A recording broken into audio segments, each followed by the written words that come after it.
পাম্পে যখন তেলের সংকট তখন আঙ্গুল তোলা হয় অসাধু ব্যবসায়ীদের দিকে, কিন্তু এই ব্যবসায়ীদের সাহস যোগায় কারা?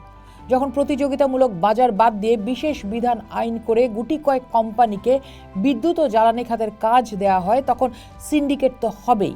আওয়ামী লীগের কর্তৃত্ববাদী সরকারের সময়ও সেটা দেখা গেছে বড় আকারে। প্রশ্ন হলো, এই সিন্ডিকেট কি এতটাই গোপন? রাষ্ট্রের ক্ষমতা কাঠামোর সাথে কি এদের কোনো সম্পর্ক নেই?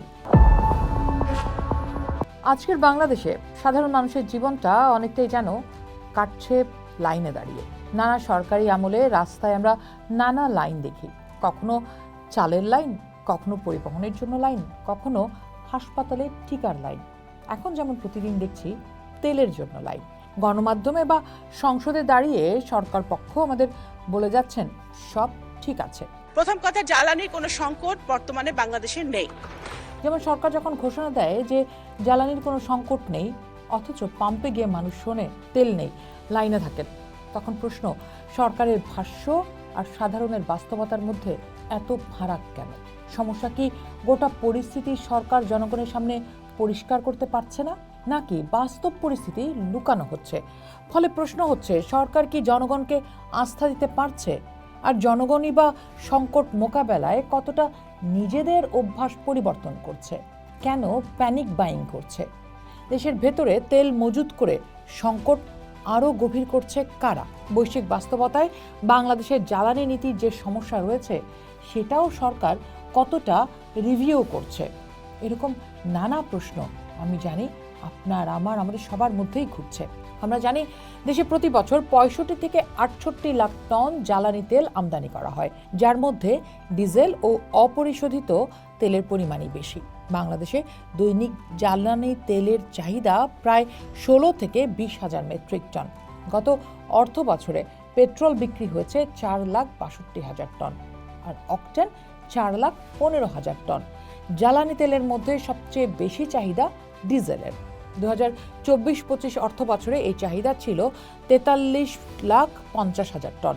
অন্যদিকে গ্যাসের চাহিদা দৈনিক 3,800 মিলিয়ন ঘনফুট হলেও সরবরাহ থমকে আছে 2,600 থেকে 3,000 মিলিয়নের মধ্যে। এই বিপুল ঘাটতি কি মেটানো সম্ভব ছিল না? অবশ্যই ছিল, কিন্তু আমাদের নীতি নির্ধারকরা সেই পথে হাঁটেননি। সূত্র বলছে, দেশে ডিজেলের মজুদ আছে এই মুহূর্তে 1,14,122 মেট্রিক টন, পেট্রোলের আছে 13,800 এবং অকটেনের আছে 10,150 মেট্রিক টন।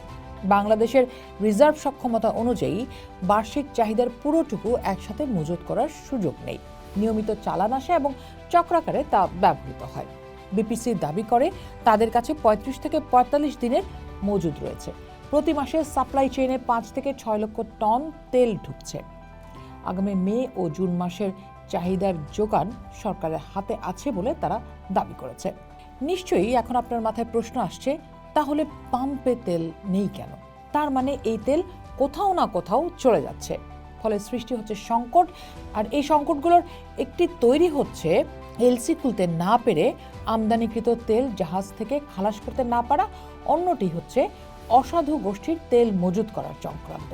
গত 30 মার্চ একদিনেই অভিযানের প্রায় 68,000 লিটার ডিজেল, 6,500 লিটার অকটেন এবং 14,000 লিটার পেট্রোল উদ্ধার হয়েছে। গত এক মাসে অভিযানে 4.5 লাখ লিটারের বেশি ডিজেল অকটেন উদ্ধার করেছে সরকার।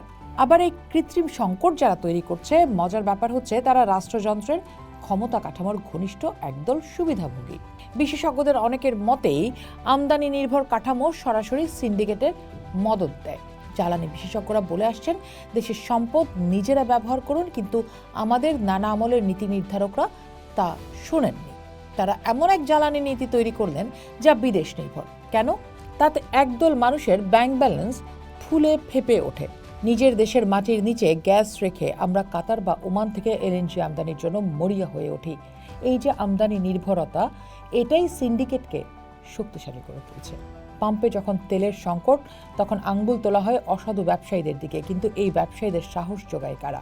যখন প্রতিযোগিতামূলক বাজার বাদ দিয়ে বিশেষ বিধান আইন করে গুটি কয়েক কোম্পানিকে বিদ্যুৎ ও জ্বালানি খাতের কাজ দেয়া হয়, তখন সিন্ডিকেট তো হবেই। আওয়ামী লীগের কর্তৃত্ববাদী সরকারের সময়ও সেটা দেখা গেছে বড় আকারে। প্রশ্ন হলো, এই সিন্ডিকেট কি এতটাই গোপন? রাষ্ট্রের ক্ষমতা কাঠামোর সাথে কি এদের কোনো সম্পর্ক নেই? আমাদের দেশে কৃষক যখন সেচের তেল পায় না, আর সেই সময়ে যদি দেখা যায় হাজার হাজার কোটি টাকা কুইক রেন্টাল পাওয়ার প্ল্যান্টের নামে অলস বসে থাকছে মালিকদের পকেটে টাকা, তখন আসলে এই উন্নয়নের চেহারাটা কেমন দাঁড়ায়? যদি এই সিন্ডিকেট সংস্কৃতি না বদলায় তবে কোনো সমাধানই টেকসই হবে না। সরকার হয়তো মাঝে মধ্যে দু একটা পাম্পে জরিমানা করবে, কিন্তু তাতে রাঘব বোয়ালদের কিছু যায় আসে না। আরেকটা বড় প্রশ্ন হলো, ইরান যুদ্ধ যদি আবারও শুরু হয় তবে জুনের পর বাংলাদেশ কি করবে? আমরা মূলত মধ্যপ্রাচ্যের উপর নির্ভরশীল।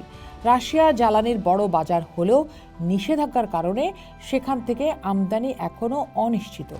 বিকল্প হিসেবে অস্ট্রেলিয়া বা আফ্রিকার কথা বলা হলেও তাতে কি খরচ আরও বেড়ে যাচ্ছে না? যদি বাড়ে, বিকল্প কি? আমাদের ইস্টার্ন রিফাইনারির সক্ষমতা অত্যন্ত সীমিত, ফলে পরিশোধিত জ্বালানি আমদানি খরচ যোগাতে গিয়ে দেশের জ্বালানি খাত কতটা সুরক্ষা পাবে, সেটাই এখন সবথেকে বড় প্রশ্ন। সমস্যার সমাধানে বর্তমান সরকার আশু ও দীর্ঘমেয়াদী পরিকল্পনার কথাও বলছে। সরকার ক্ষমতাসীন হয়েই আমেরিকা ইরান যুদ্ধ মধ্যপ্রাচ্যের সংকটের মুখে পড়েছে, ফলে সাপ্লাই চেইন হয়েছে বাধাগ্রস্ত। তাই এখন সমাধান হলো সাপ্লাই চেইন সবল রাখা, অসাধু সিন্ডিকেট ভেঙে ফেলা আর অবিলম্বে জ্বালানি খাতকে আমদানি নির্ভরতা থেকে মুক্ত করা, নিজস্ব জ্বালানি বহুমুখী উৎপাদন করা, নিজস্ব গ্যাস অনুসন্ধানের সর্বোচ্চ গুরুত্ব দিয়ে বাপেক্সকে আধুনিকায়ন করতে হবে, তথাকথিত বিশেষ বিধান আইন বাতিল করে পূর্ণ স্বচ্ছতা আনতে হবে। প্রতিযোগিতামূলক দরপত্র ছাড়া কাউকে কাজ দেয়া যাবে না। যদি এই সংস্কৃতি না বদলায় তবে আমাদের ভবিষ্যৎ কঠিন হবে আরও। আজ পাম্পে লাইন, কাল শিল্প কারখানা বন্ধ, কৃষি বন্ধ হবে, পরশু হয়তো পুরো দেশ সংকটে পড়বে যদি আমরা জ্বালানির এমন মডেল থেকে বেরিয়ে না আসি। পোস্ট দেখুন, ভাবুন, করুন, পোস্টের সাথেই থাকুন।